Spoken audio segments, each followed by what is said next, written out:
Having an event happen to you, whether it's like an awakening, like a spiritual awakening, or something that happens to you through meditation, or something like the near-death experience I had, what it does is it blows you open to who you truly are.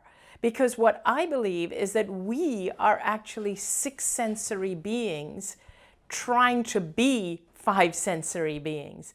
We are six sensory beings. We have very, very strong intuition, but that intuition has been suppressed. We are told that when we intuit something, when we sense something, when we feel something, when we know something to be true, we're actually told it's our imagination.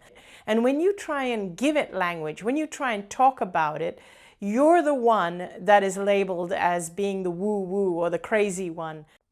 When I had the near-death experience, I started to share my story, and I was invited to share it in medical circles. And the people in those circles, they made me feel that I was like an alien or from outer space, that what I was talking about was really woo-woo. They made me feel that it was my imagination, that it was my brain making up stuff. They could not explain away the fact that the cancer had just disappeared. And so if you've had a transformative experience and you're having trouble convincing people, don't try and convince them. Just live your life as a sixth sensory being. Everybody around you had their eyes closed because that's what they were taught. Here's what you would see. You would be able to detect that we are all connected, as though we are all part of one great web. Now imagine if you had this experience, this huge awakening where your eyes opened and you allowed yourself to open your eyes and you said, wait a minute, there is a whole world that we all have access to. But if you guys keep your eyes closed, you won't be able to see it, but you all have access to it. And so you start describing it, but your words are limited because we've not created words to describe vision, to describe colors, to describe distance and depth of field, because no one can see those things. So your words would be limited and you would be shot down.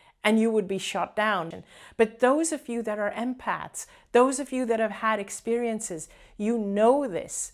I feel so blessed that today more and more people believe me, and including doctors and oncologists.